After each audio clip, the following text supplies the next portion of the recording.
siap.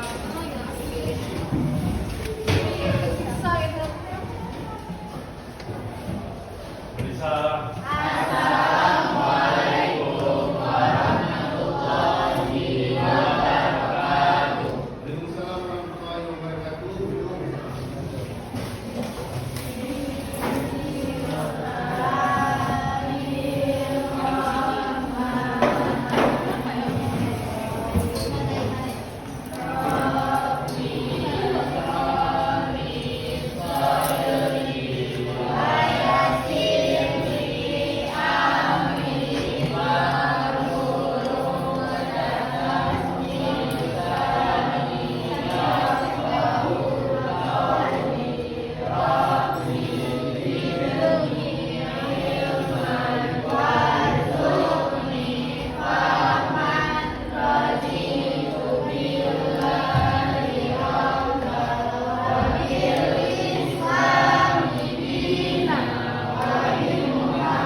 Jadi hari ini itu sebetulnya masalah ya pergerakan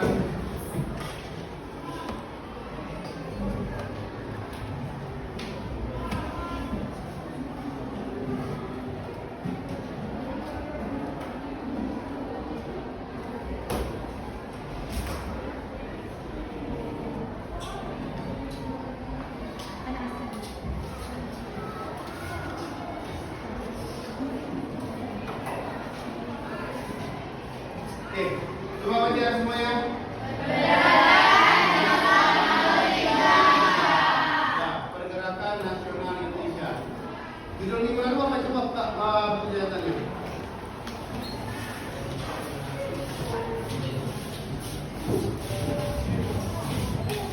Tentang perkembangan masyarakat Indonesia pada masa pemerintahan Jepang. Oke, jadi kan hari ini kita akan bercerita sedikit masalah yaitu tentang pergerakan nasional Indonesia. Nah, kita ini sedang gimana nih? Sedang meraih masa depan ya kan? Ya. Betul nggak? Betul nggak? Kita semua ini sedang meraih masa depan. Masa depan yang lebih bagus, masa depan yang cerah. Jadi, Pak, apa hubungannya masalah pergerakan nasional Indonesia dengan kami yang sekolah ini? Ada hubungannya apa? Kondisi negara kita saat ini masih di bawah rata-rata. Akan tetapi ada siswa yang ingin membangkitkan daripada negaranya lebih maju dibandingkan negara lain, yaitu kalian sebagai generasi bangsa. Kembali ke judul masalah pergerakan nasional Indonesia. Dulu pada masa penjajahan Jepang dan Belanda, orang-orang Indonesia itu cuma segelintir orang yang dapat merasakan bangku pendidikan. Kenapa seperti itu? Ada yang tahu? Enggak. Ada yang tahu? Coba tanya. Karena jadi, kenapa segelintir orang yang mendapat bangku pendidikan itu pada masa pemerintahan Jepang dan pada masa pemerintahan Belanda? Karena orang tua yang bekerja sama dengan pemerintahan Belanda, orang tua yang bekerja sama dengan pemerintahan Jepang, itulah anaknya yang dapat menganyam bangku pendidikan ataupun merasakan bangku pendidikan. Selebihnya seperti tukang beca, orang kaya biasa, ya buruh tidak. Itulah pahitnya masa dulu dengan masa sekarang. Kalau masa sekarang semua tidak terkecuali semua dapat merasakan bangku pendidikan. Itulah bedanya hidup pada masa penjajahan dengan masa setelah penjajahan ataupun kemerdekaan. Tuh, harus kalian ingat, jangan sampai kita itu dijajah lagi. Seperti Bapak bilang kemarin, jangan sampai kita itu menjadi seperti orang Rohingya. Kita yang berada di atas bumi. Paham kan? Jangan sampai seperti itu. Jadi orang-orang dulu seperti Insinyur Soekarno itu, ya seperti Insinyur Soekarno, orang tuanya dulu bekerja di pemerintahan Belanda, ya seperti Dr. Cipto Mangunkusumo, ya Budi Utomo. Itu adalah orang-orang hebat yang pemikirannya luas, yang ayahnya itu bekerja pada masa ataupun pada perusahaan Belanda, sehingga anaknya itu dapat merasakan bangku pendidikan. Akan tetapi, walaupun ayah mereka itu bekerja di Belanda seperti B.J. Habibie itu, ya, tapi mereka itu tidak lupa dengan bangsanya, tidak lupa dengan bangsa. Apa? Bangsa yang terjajah, bangsa yang tertindas. Sehingga ketika Soekarno, B.J. Habibie, Muhammad Hatta, Dr. Cipto Mangunkusumo, Budi Utomo, ya, sudah mendapatkan ilmu, mereka rupanya bergejolak. Gejolak apa yang dilakukan? Melawan pemerintahan Belanda. Kenapa? Karena ilmu sudah didapatkan pada saat itu.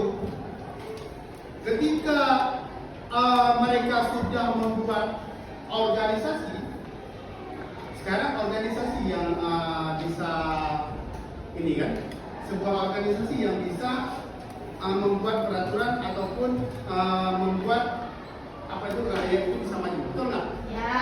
Apapun itu organisasi, baik itu organisasi politik maupun organisasi yang ada di sekolah. Contoh organisasi di sekolah itu apa? OSIS. Semua wacana-wacana, semua ide-ide itu kita tuangkan ke OSIS yang menjalankan, ya kan? Jadi juga seperti itu dulu, sehingga muncullah organisasi pertama. Tahu nggak organisasi pertama? Namanya organisasi Budi Utomo. Itu orang-orang hebat yang dikenal dengan 3 serangkai pada saat itu. Salah satunya Dr. Cipto Mangunkusumo, Does Dekker di situ di dalamnya, yang membuat organisasi tersebut. Jadi Pak, ada dukungan nggak dari rakyat? Ada. Dukungan dari rakyat itu apa? Dukungan dari rakyat itu adalah melawan daripada pemerintahan Belanda. Orang Soekarno itu apa itunya Pak? Orang Soekarno, mereka itu berpolitik ke luar negeri, yang mengatakan bahwa negara itu, mereka itu dijajah oleh bangsa Belanda. Itu politik yang dilakukan oleh Soekarno pada saat itu. Nah, jadi Pak, apakah berhasil terus? Tidak. Kita udah tahu Belanda itu menjajah Indonesia selama 360 tahun. Butuh perjuangan. Butuh perjuangan untuk memerdekakan negara Indonesia. Kenapa? Karena setelah Belanda menjajah Indonesia, Belanda pulang ke negaranya, masuklah ke Jepang. Karena Indonesia itu dijajah selama 2 tahun. Dua berapa? 2 kali. Bukan 2 tahun. 2 kali Indonesia dijajah. Yang pertama oleh Belanda, yang kedua oleh Jepang. Betul nggak? Jangan ada yang bilang 5, itu salah. Jangan ada yang bilang 5. Jadi setelah pahit yang dirasakan oleh masyarakat Indonesia, kalian mau nggak dijajah terus?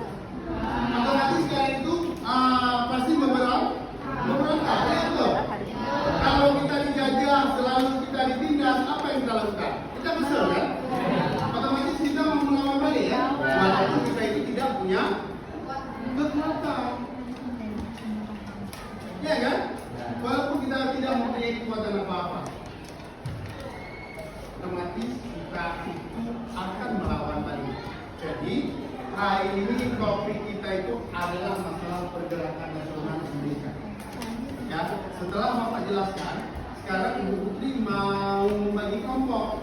Kelompok itu membahas masalah pergerakan nasional ini. Nah, ya. Jadi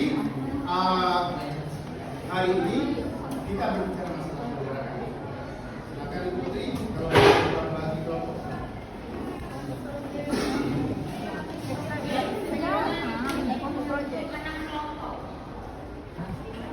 Nah, jadi Ibu Putri mau bentuk 6 kelompok. Ya. Udah punya kelompok apa belum? Ada kelompok dasar apa belum? Kalau kelompok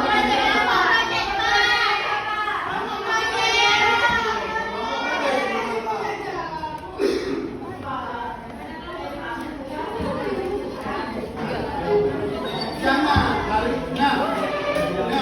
jadi kan ada 6 kelompok Ibu ya. Saya bagi boleh? Boleh ya?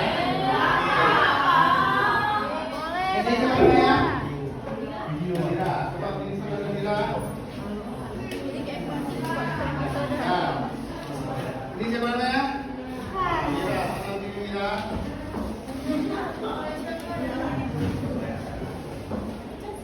Kamu di belakang?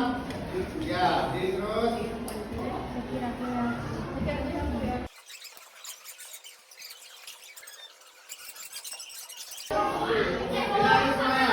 Halo, Raja, kamu bangun dulu ya. Ya, dengarkan semuanya. Didengarkan. Satu kelompok 6 meja. Coba dengar dulu. Satu kelompok 6 meja. Satu kelompok 6 meja.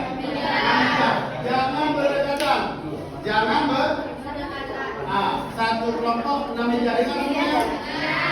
Oke, jangan berdekat. Setelah itu terima arahan dari Ibu Putri. Silakan.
Kami dia orang 3 orang.